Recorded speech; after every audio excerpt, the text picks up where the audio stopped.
What you're watching is 28-year-old John Bloat, an ex-military recruiter trash-talking his own dead wife, a wife he killed because he fell in love with a 17-year-old girl. Friday or Saturday morning.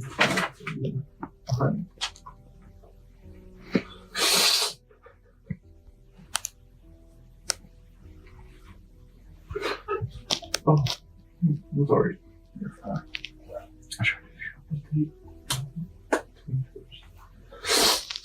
What was your conversation about? The dog, Jupiter. She wanted his shit. She wanted his medical records and his dog bowl, and I told her basically, so because she's not supposed to. We're supposed to be talking. The restraining order. Okay. This conversation is gonna get a little personal, brother. We'll go ahead and just put it out there. What the restraining order deal? What's the deal with that? That's because a charge back that I got back in February, 28th or 27th, end of February, domestic violence first degree. That she charged me with. Okay. And then obviously when that happens, the state issues a restraining order. Right. It's just never. I mean, they found and then told us that we can't lift it until my court is has a disposition. Yeah. Okay. What has anything ever like that ever happened before? Have you guys ever had any big issues like that in the past? I mean, we were the worst couple. You know, we argued a lot, but I think it was just bad timing, honestly, because she was going through some shit, and I was going through some shit, and she just left one day. It was like a Tuesday, and then she came back Friday with the entire Fountain Inn Police Department, and it was a pretty big scene. It was like a 4-hour thing. Okay. And then, I mean, I'll tell you, but after that, we talked or whatever still, right. And we still saw each other pretty often. When was the last time you actually saw her? I'd say probably July, okay. Because she moved out in April, I think. Have you ever gotten so mad at her that maybe you did something you didn't mean to do? No, absolutely not. I used to have a drinking problem, so I used to get pretty mad, and we used to have like yelling matches and shit, but she had some lungs on her, so we could go back and forth all night.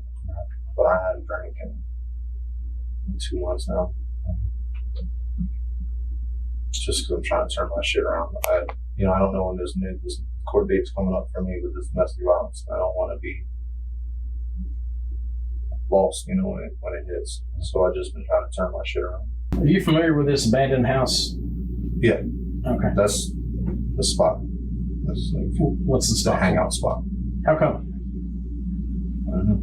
I guess because Shia and her friends found it, and then they have to, being teenagers, they gotta do the coolest thing they can imagine. So I guess it's hanging out at this abandoned house, and then they, I've been there a couple times. So When was the last time you were there? probably, I don't know. Like a week ago, a month ago? It's been months. If anything, it's been months. Am I being charged with a crime? Because he's recording me, and I'm not comfortable with that. No. And if I am, I'd like to contact a lawyer. Because this is uncomfortable. Okay. You're not being charged. Okay. With a crime right now. I know. I just want to cooperate with that. This brother is a death notification. That's the big reason I'm here. Dude, I'm shook right Beginning now. this conversation, I understand. Beginning of the conversation where I told you that we investigate every death or anything except a natural death we investigate as a homicide until we can prove otherwise. Right. That's the reason why that we all are here. Our conversation here is more for trying to figure out just kind of a time frame and put together a frame of what happened. Right. The questions we had, obviously, put it out there, bro. Y'all are in the middle of an acid divorce. Right. I know. And I've seen the shit her mom's been saying about me on Facebook, too. John suddenly asks for an attorney when detectives mention the abandoned house where Katie's body was found. Yet this location hadn't been released to the public. How did he know? That doesn't hold any weight with us one way or another. I hope not. We have a job to do, and that's all we're doing. Him recording you is nothing to put you on blast or anything like that. Okay. It's totally for our benefit, okay? Yeah, I know. That's what I'm asking for. Our job is to find out What happened? who killed her and bring them to justice. So we're not looking to do anything to you. You know, we'll be here for you because you're, you know, And regardless of your marital status, you still have feelings for her. Yeah. I mean, I wanted to call and ask if I could get an update, but with her mom and shit like that, I don't want to. I know. I don't even want to be around. Like, I don't want to accidentally be there at the same time her mom shows up. She fucking shoots me in the face or something. Because that's the shit that she was saying about me, like, had me nervous. We will just kind of let you know where we're going as far as with her from here. We'll do an autopsy today. We will have, I'm about 99% sure we'll have a manner of death today. I can't say that about the cause. It just depends on what we see. Okay. You are her legal next of kin. You guys are still legally married. Right. Legal next of kin. Within the same token, her mom, morally, right thing to do would be to allow me to discuss anything with her Right. Yeah. about this death. Yeah. Legally, I have to get your permission to do that. Absolutely. Okay. Absolutely. So we'll definitely stay in contact with you. We hadn't really had a chance to sit down. I know I talked to you that day when we notified you about her death. Yeah. And things are kind of emotional and everything. So we're still working the case, obviously, and trying to figure out who killed her. We've talked to a bunch of people. We want to give you some time to grieve and, you know, do what you need to do mentally before we brought you in here. But we would like to ask you some questions that maybe you can give us an answer, you know, what we're looking for. So with that in mind, are you willing to talk to us today? Yeah. Okay. All right. What I have to do is read your rights. We've been doing that with everybody we've been talking to because, you know, anybody could potentially be a suspect. Like I said to you before, we just want to get some background information and kind of paint a picture of what we have going on. Okay. Just kind of tell me about when you guys met, how you met. And she worked at the firehouse. Do you know where the recruiting station is? She worked at firehouse right next door. Okay. So I was going through some crap with my current marriage. We were kind of on the way out of that marriage. So me and her just kind of met and started dating. I was still living with my wife at the time, and she was dating her boyfriend, and I was dating my girlfriend. So it was kind of a funny situation. I was staying at her house most days during the week at her dad's house. And then we finally got an apartment in December of 2014, I guess it was. Yeah. So that's kind of how we met. We just, we both smoked cigarettes at the time. So we just went out and smoked. Okay. Yeah. You know, you just meet people through smoke breaks. And you got married in what year? 2015. Okay. And so I know obviously about the incident that happened between you guys allegedly in January, and then she didn't file a report till February. What made her file a report a month later about something that? That was just kind of her personality. Just get back at you for something she pissed or? That was her personality. When she got mad about something, she would act extremely childish until she got her way, and if she didn't get her way, she would just escalate until she got her way. They believed her about something that happened a month before? I got arrested for it. That's what I'm saying. It's kind of strange. Whether or not they believed her, I still went away in handcuffs, and I still had to get bailed out of the county. And so whether or not they believed her, there wasn't it was just a statement. Right. That's what I'm saying. It's just he said, she said. Yeah. I went away for it. And then, she moved out like the Monday or Tuesday. She moved out in the early week, and by the end of the week, she was back, like with her mom, like clearing out all of her shit. And then when I said, okay, like, bye. Because we had played that game before where she left. She would always come back. Yeah. Well, most of the time she would leave, I would beg her to come back, and she would come back. And then we'd make it another 2 or 3 weeks. And then she would leave, and then I'd beg her to come back. And then I just didn't beg her to come back. What kind of stuff were y'all arguing about? Everything. Just normal stuff. People stuff. And then being a recruiter, I talked to a lot of different people. So I had 2 phones and I talked to a lot of females, and she didn't like that. But that was my job as a recruiter. I had to talk to everybody. Yeah. And she wouldn't like that. So then we'd argue about that. And then one time I just didn't ask her to come back. And she came back like 4 days later with her mom, and they cleared out like all of her stuff up from the house. So that was how far after your arrest for the domestic violence thing was that? Like a week or 2? Or no, that was in January. What made her go file in February? Who knows? Okay. But so she actually moved out when, in February or even later than that? She didn't permanently actually move out of that house until about April. Okay. But what kicked off the incident in January was she moved out. Okay. She moved out, took all her shit, came back, moved out again. I told her that time, just stay gone this time because I don't want you ruining my shit. You're ruining everything in my life. Please stay away. Came back like a week later with the police. Right. So you guys weren't married long at all? 2 months. So it's kind of 2 months, and then we made it until March. I called her the night. I know I wasn't supposed to. Don't care. Called her the night I got out of jail. And she sat there and cried on the phone. And she was like, I didn't know that you were going to go to jail. And I told her, it's okay. You know, I forgive you. I'm a very forgiving guy. I don't give a shit. I can get over this. uh You know, I know who she was. She had the shortest fuse on the phone. It wasn't even a fuse. It was one of those things you just pull it.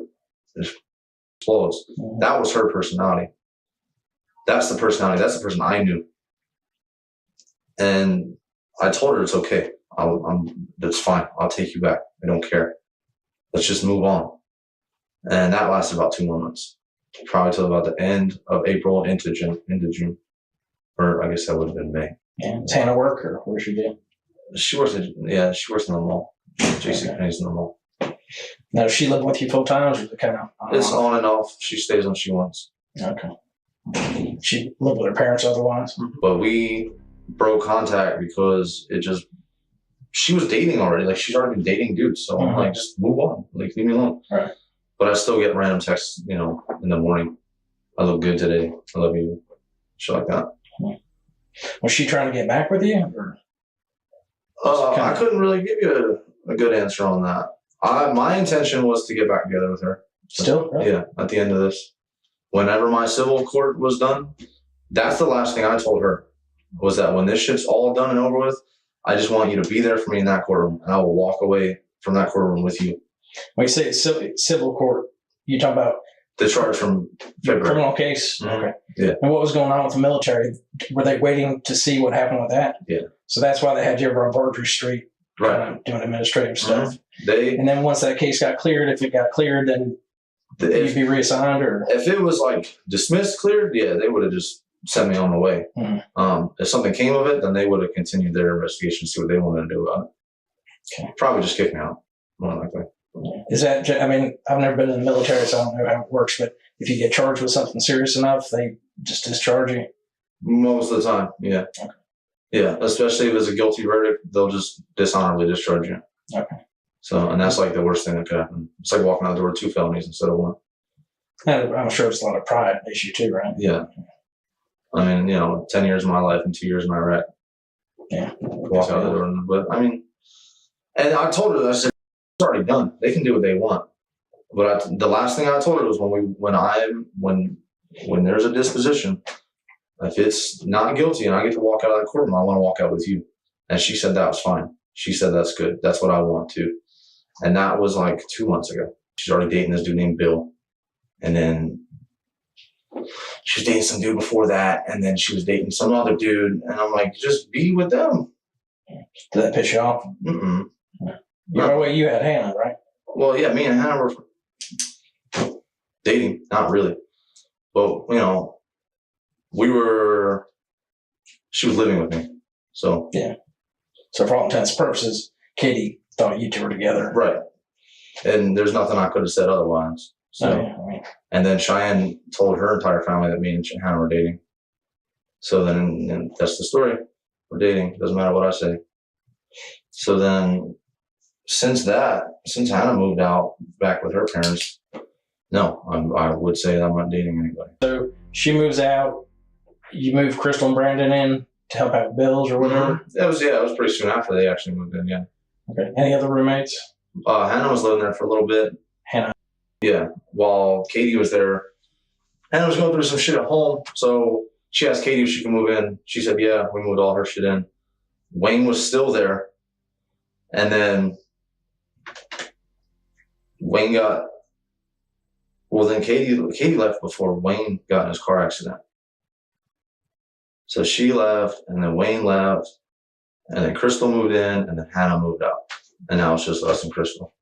Okay. How did you guys meet Hannah? Was it a friend of Katie's or yours? Friend of Cheyenne. Okay.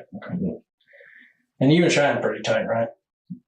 We used to be. Oh, you're not now? Because of this crowd? Because of this, yeah. Okay. I haven't heard from Cheyenne. I tried to talk to Cheyenne on Tuesday. Tuesday was the last time I talked to Cheyenne, and then she just dropped me off the face of the planet. So kind of shows who your real friends are. Yeah. When you ask somebody specifically for help because you are not in a good place and they blow you off completely, but you know they're out there having fun with friends. Yeah. She's not grieving right now. She's out partying right now. So you could at least text. She could at least text me back. You know. Yeah, I don't have an answer for that. And then I already had to avoid the viewing. I had to go on Sunday by myself because her whole family was there. And if I can't even get Cheyenne, who lived with me and who I bought cars for and school books for and sent to and pushed to get a job and shit, if I can't trust her to be calm and level-headed, then how am I going to go to this viewing with her crazy family there? Right. So the viewing was Saturday, right? Right. 2 to 4 on Saturday. And when did you get I to went it? Sunday, 2:30 on Sunday. Okay. So they just had a private thing for you? Mm, Did you go by yourself? Or? yeah. Well, I took Hannah with me. Did you? Okay. Yeah. How was that hard? Yeah. Because, I mean, first of all, there's nobody there but me and her. So we're just kind of standing there staring at, like, Katie's nasty, like, dirty, disgusting, because they didn't even wipe her down. And then we're just standing there. Like, I don't know. I've seen I've been to a couple. I went to my own dad's viewing when I was like 15. I've seen people dead. I've dealt with this shit before. And now there's nobody else there. You know what I mean? Yeah, it's kind There's nobody else there because her family wants to be crazy about this shit. So I'm there by myself. I'm dealing with it by myself. I'm dragging her around because she's willing to be dragged around. Yeah. To be there, you know? So I don't know. It's just been really stressful. So let's go to last Monday. You're working downtown. Right. At what time roughly did you leave work? I don't. I'm not going to hold you to the exact minute because I know if you ask me what I did last Monday. Yeah, I don't know. I don't normally just leave with Judy. So whenever it's always between 2 and 3. Whenever Judy leaves, that's when I'm out the door too. Okay. They really only got me there for her to keep her company. Right. Yeah. So what'd you do when you left work? I just went home, and then I got home, and recently I've been like running the trail behind the house because I hate wearing running shoes, and it gets my dog outside. So I take him out back and we run trails. So that day I went out, ran trails, and I went and sat by this little spot and like watched fish swim. So there's a creek back there? Yeah, same. I'm doing it a lot recently just because I quit drinking a few months ago, and it's really like helped me find out the kind of shit I like in life. Apparently, he found out he liked teenage girls. Was anybody home when you got home? Just Crystal and Brandon. Okay. And I had heard she was supposed to go to the Sullivan Center that morning, so she was already with me because she's up there trying to get her GED. Oh, Hannah was with you? Yeah, she's the one who drove me home. From work? Yeah, because she was supposed to go to the Sullivan Center, and then we forgot because it was getting late anyway. And then we went home. What car did you drive home? A Prius. Okay, so you went to work in the morning, and she dropped you off and took the Prius? Or? No, she was with, I don't know what the hell she does, but most of the time she's either walks around downtown or she sits in the car. All right. Yeah. Whenever she needs to go up there, she just rides. And then she was supposed to go to the Sullivan Center. Didn't, I guess. And then. Okay. So you guys got home around 3 roughly. Yeah. Brandon and Crystal were there. And what did Hannah do while you were running with Marley? Whatever she does, watch TV, play video games. Okay. What happened after that, after you're done running? We went and met my friend Scott to get some money that he owes me. So it was you and Hannah that went and met him? Yeah. What time was that roughly? I don't know. It was later. It was dark. So dark's about 7-ish. Yeah. Roughly. Did you go anywhere before that? No. Okay. So did you meet him and eat dinner, or did you just hang out? I ate. We ate while we waited for him, and then he showed up, dropped me some cash, and he left. Okay. What's the payment plan, or is he? As he can get it, yeah. I didn't never expect to hear from him again. After he crashed my car, I stopped talking to him. I left his career on the side of the road. Goodbye. Crashed my car, dude. You stole my car, and then you crashed it, so I'm not talking to him. And that was like, I think it was a month or two ago. And then he just started calling me like last week, and he's like, I'm in Greenville, I got money. I was like, okay, cool. Let me go get some money. That night, somebody says you and Hannah were putting some trash from a bag, like a trash bag in the back of the Prius. Mm-hmm. Do you remember doing that? Oh, yeah. What was that about? Marley had like the most explosive shit on the floor and stunk up the whole house. Threw out like 4 towels. It was disgusting. And then Crystal left it for me to clean up. So, because it was like watery, nasty, I had to get like 3 or 4 towels to clean it up, plus the Swiffer, plus like dump bleach on the floor. So, yeah, it was pretty nasty. Okay. So why'd you put it in the car? To take it.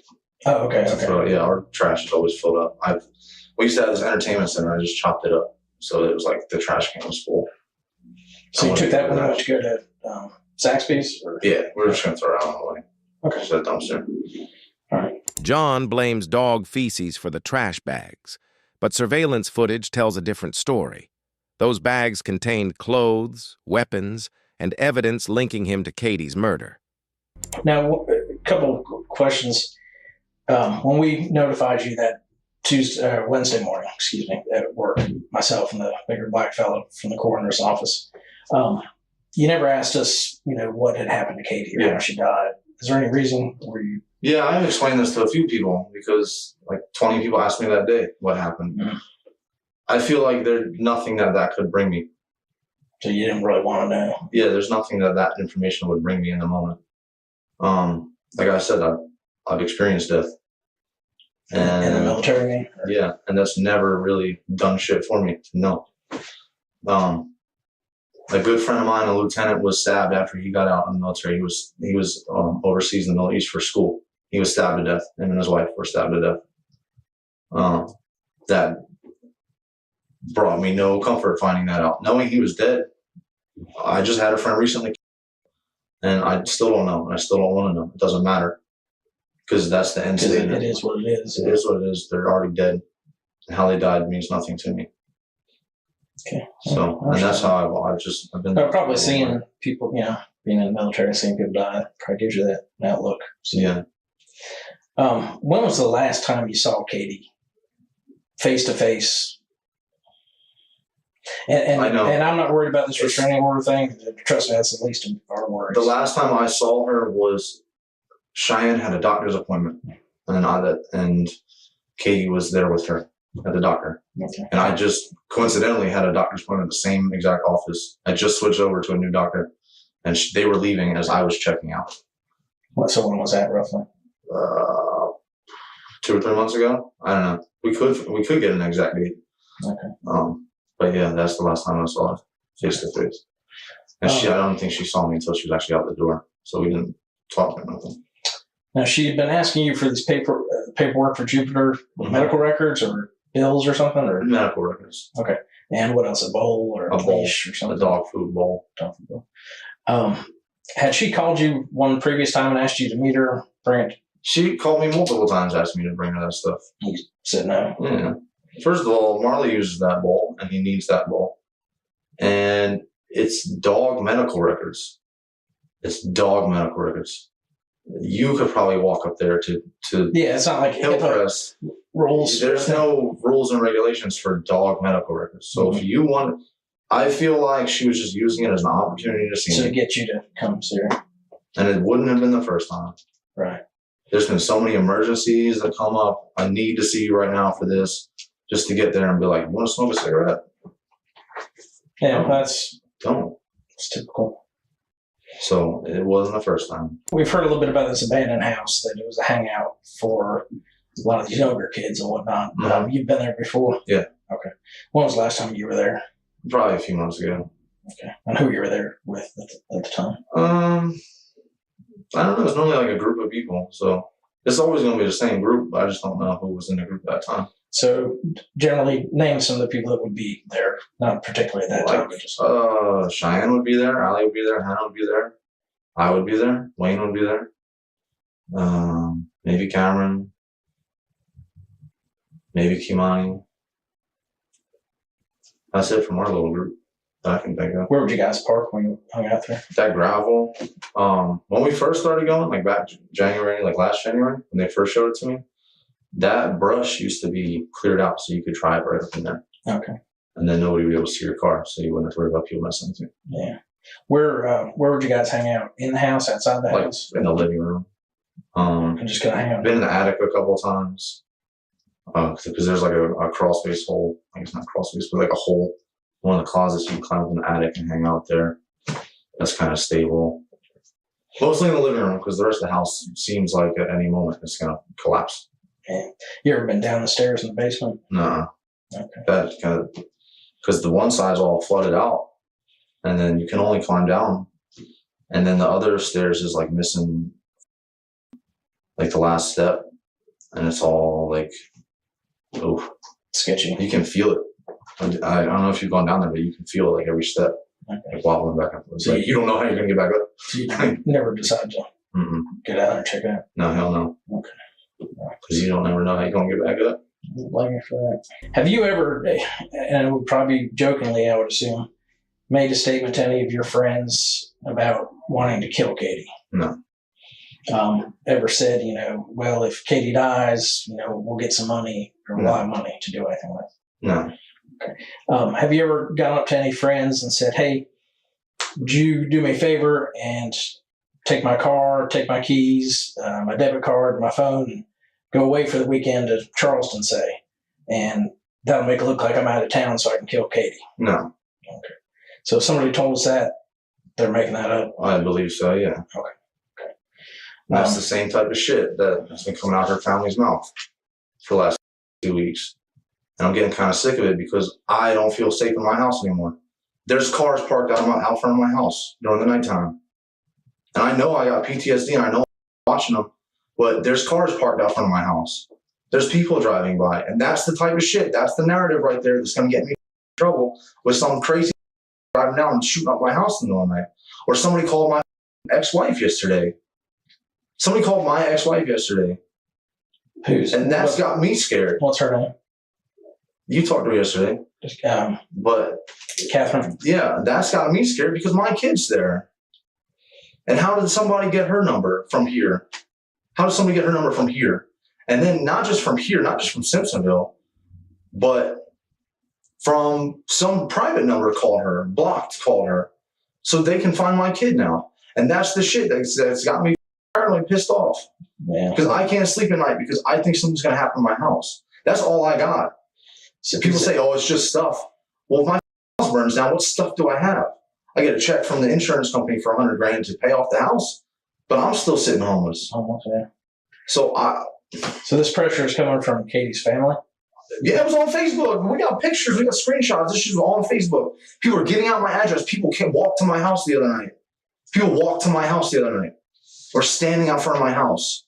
Do you recognize them or not? No, they were from Facebook. Okay. Crystal got in this argument with this guy on Facebook, and he's like, I know where you live. I can come there right now. Well, come here right now. Yeah. Because that makes me unsafe. I got to barricade my front door because now you're telling people to come by my house, and her mom's been telling people to come by my house. They're trying to spin the story against me, and it's got me terrified. It's got me scared as shit. Do you have any idea who killed her? No, absolutely not. This shit is ridiculous and it's scary. But I can't even be scared for Katie right now. Because I know Katie wouldn't want me in this situation. She knows I'm scared as hell. Are you talking about your ex-wife, Katie? I'm talking about Katie. The one that died? Yeah. She knows that I'll be like this, be paranoid like this. Some people told us that recently they got in the back seat of your car and something had been spilled, and they were told, hey, don't touch that. And I told Cheyenne, I just spilled iced tea right there. Don't sit in that. The iced tea bottle is probably still in the back of my car right now. Okay. That was in the back seat? Yeah. How'd you spill it in the back seat? I just drink it and toss it. Okay. I ain't the cleanliest person. I clean out my car once a week, twice a week, the most. Okay. Trash all over inside my car right now. Okay. And her family's the ones putting that shit in her head because she was at my house on Tuesday.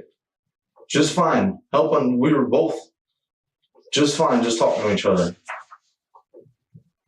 Dirtbag family. Well, you got to understand right now, they're going through a lot too. I'm trying to understand, but I'm going through the same shit. I lost a friend. Maybe not the best wife, but I lost a friend. Mm-hmm. She would always be my friend. We would have always been the worst married couple on the planet, but she was always going to be my friend.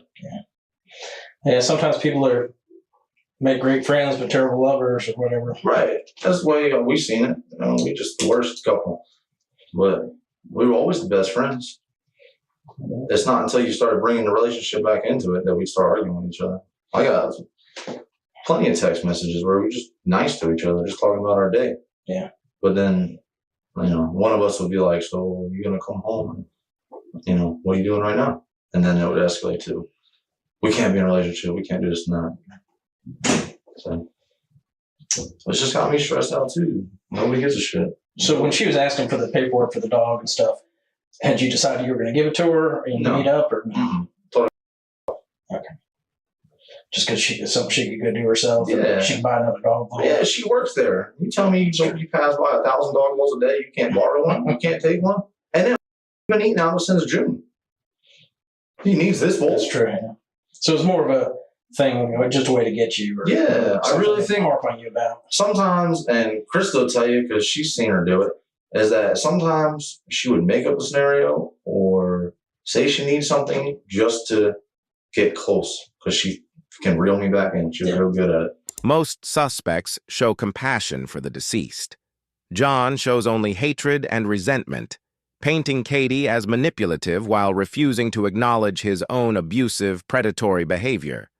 I don't know how much you know about cell phones and stuff like that, but as you go around, your cell phone's constantly Pixel tower. searching for signals and stuff like that. Right. So with that said, is there anything, going back to last Monday, is there anything that you've told me that your cell phone records would say otherwise? I don't believe so. Okay. You don't believe so, or definitely not? Definitely not. Okay. There's a difference. Yeah, well, I don't know. it's tiny, small. What if I told you that your cell phone did ping somewhere other than where you say you were? Then I'd also say that her cell phone pinged in West Virginia. Yeah, that ended up being a AT&T mishap. They plugged in the wrong phone number. Yeah, I don't know. Okay. What if I told you that Charles Scott's phone number pinged in the same area that yours did and not around Zaxby's? When? Monday night. He's got freedom of moving on him. We can call him. We can ask him. Okay. But I'm not in control of that man, and I do not take any charge over him because that dude is a lost cause. Yeah. I want my $350, You're gonna be done. and I would like to change my phone number. If I could move, I would move. Is there any physical evidence that we're either going to find in that abandoned house, on Katie's body, or on any of her clothing, or in her car that is going to link you to her death? I don't believe so, no. Definitely not. And you understand DNA evidence it's the new thing. 100%. It's not new, but it's okay. And it's pretty accurate. Seems cold case files, all that kind of stuff. Right. Yeah. So I just don't want to have to go back in a couple weeks when we get all these results and say, well, John said there ain't no way this could have happened. But so if you did get together last week and have or go take the dog for a walk, and that's how your hair could have gotten in her car or something like that, then we need to know that now so we don't have to explain it later. Yeah, I understand. So there should be nothing on her body from you. Right. Is that fair to say? That's fair to say. Okay. So no hairs, no touch DNA? I can't imagine. Okay. Because you understand, if I touch Investigator Manley's hand and they come and swab her hand, they're going to get my DNA off. Right, fingerprints, sweat. Right. And that stuff can't be denied. It's, as accurate as a fingerprint, your DNA profile. So I just want to make sure that we're not going to get any surprises. Right. Yeah. And these DNA tests take time. It's not like, it is on It's not CSI. I wish it was. You don't put it in a computer. And Exactly. So left and right. but I've had cases before where we've asked somebody something and they said, nope, absolutely not. And then we do get results that match them. And they're like, oh, well, there was this time that such and such. So we have to, eliminate all that now. Right. Honestly. Okay. Would you, what we've been doing is offering polygraph tests. We've polygraphed a couple people already. Mm-hmm. And we're using that as a tool to eliminate people. And Okay. once we eliminate people, that means we can kind of narrow down our search, and it helps us so we're not wasting time looking at people that we don't need to be looking at. Right. Would you be willing to take a polygraph so we can go ahead and do that with you and eliminate you and start looking I elsewhere? have to talk to my lawyer about that first. Okay. See what he says, because I don't know about that at all. Well, it's nothing that can be used in court. It's a tool we use. Mm-hmm. Kind of like DNA is a tool, fingerprints are a tool, interviews are a tool. Right. So that's something I would like to, see if you'd be willing to do so that we could get past you and start looking, Okay. For somebody else. Well, I'll give him a call tomorrow, and then he'll set something up. Okay. Is there any information or any questions I haven't asked you that any information you have that might help us? I mean, y'all know about this house, though. Y'all know about the abandoned house, because all the news I got is from the media, and they're painting this house as like some house that they knew of, they used to go to, and all this kind of shit. This was an active spot to go and Yeah, the news kind of screwed up and said it was a high school hangout. But Yeah. I know they've been going to it. I mean, it's a high school hangout, but It's their current hangout. Katie's hangout too. Okay, as long as you know, because this news story has been spinning it. The news screws things up big time. Yeah, and We can tell them that the sky was blue and it was 70 degrees, and they'll say it was cloudy and 30. right. How they I just screw wanted up, to I make don't sure know. y'all knew that she had been there a few times with more than just recent friends. She's been there with new guys and stuff like that. I don't know what her family's told you. Hopefully, Cheyenne's been upfront with you, but she's been dating around a lot. Okay. Yeah. Yeah, we're looking into some of that and trying to see if maybe she came across somebody that, Yeah. there's a lot of cookies. Because she was on Tinder, and Tinder's just a face. You can make a Tinder profile. Oh, sure, yeah. So she's been on Tinder. I know that for a fact. I saw her on there. Are you familiar with where White Horse Road is? Yeah. Okay. Because I've taken it. It's 25, right? Mhm. Okay, then yeah, I know where it's at. Do you know where Augusta Road and it meets? It's like Augusta Road turns into 291. I don't know where Augusta Road is. I'm sorry. Okay. No, that's fine. So this Monday night that we were talking about around 6:15, sometime around that time frame, can you think of any reason your phone would show that you were in that area of Augusta Road and White Horse Road? No. Is there any reason you and Charles were talking a lot that evening? Yeah. Because that's the night that he was here. That's the night he was available. Mhm. So that's the night I needed my shit. So you'll be on video at Zaxby's meeting him and eating? I was eating. He was in Zaxby's, yeah. All right, so you guys will both be on video? Mhm. Okay. What time was that roughly? I don't know. Whatever time you said earlier. Well, you said it was dark? Yeah, it was dark. Okay, so dark is about 7-ish or so. Yeah. Now, some people said that car that they identified as Katie's was seen pulling into your driveway around 5 o'clock. Crystal told me that, yeah. Okay. Do you know what the deal is with that? Mm-hmm. And Crystal told me about that. But like we said, that's a normal move on her part. Right. So that really wasn't too much of a concern.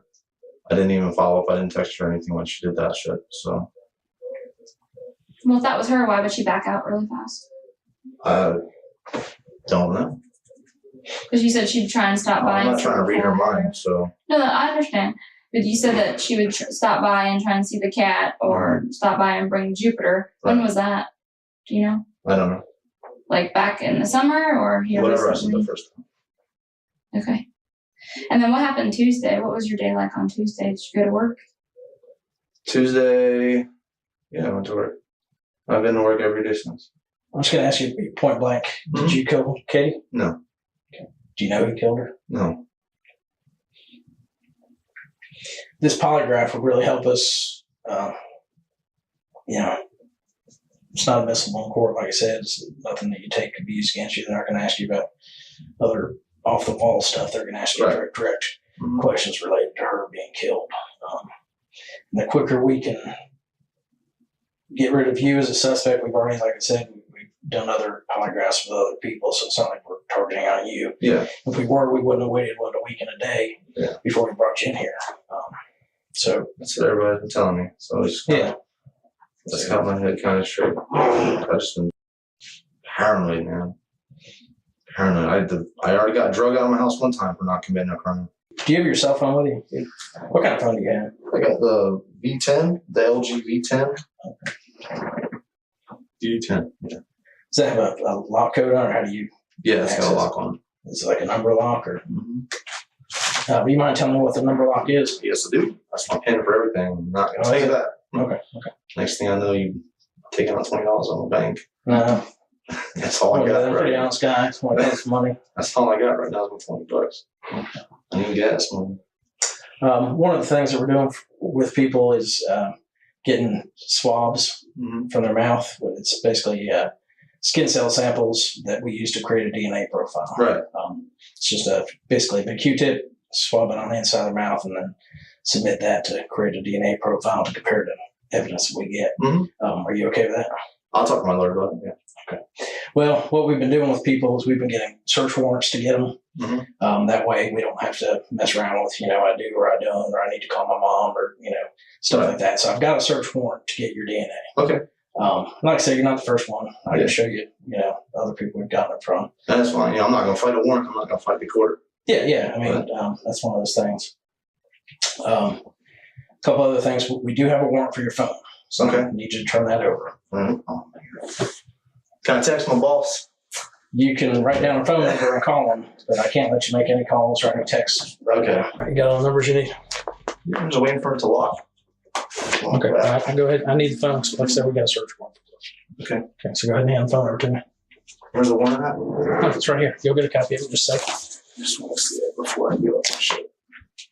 Search warrant for your phone. I'm sorry. I watch TV too. Last time.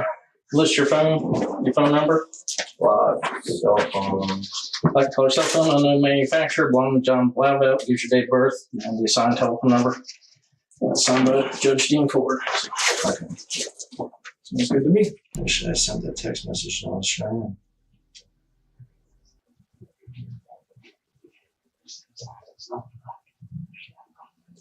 What text message? She hadn't talked to me since Tuesday, and then I told her I was going through some shit. And my PTSD was bothering me and stuff like that. And she just decided to completely blow me off. So that shit kind of hurts. You said you wish you hadn't sent her that I wish message? I had.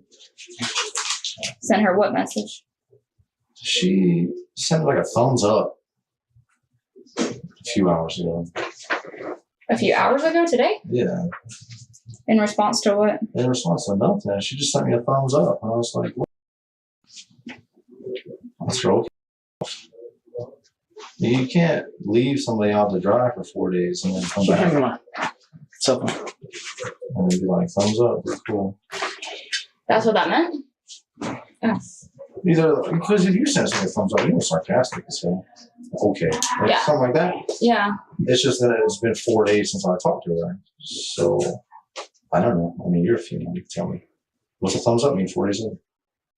Is it in response to something or on a picture or?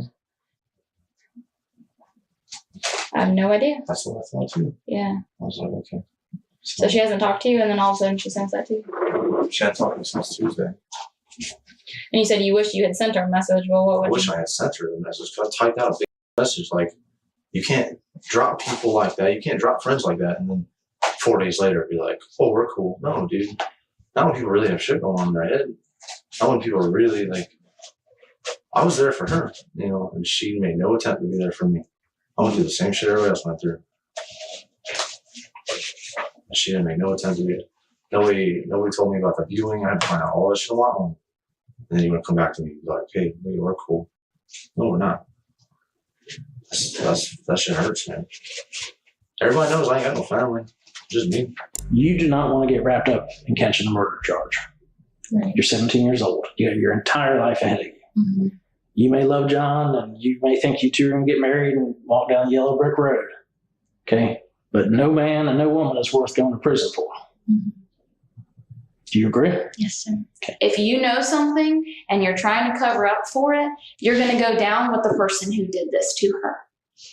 For knowing anything, whether it was beforehand or after the fact, you're going to go down with. Look at her. She's right I here. don't want to look at her.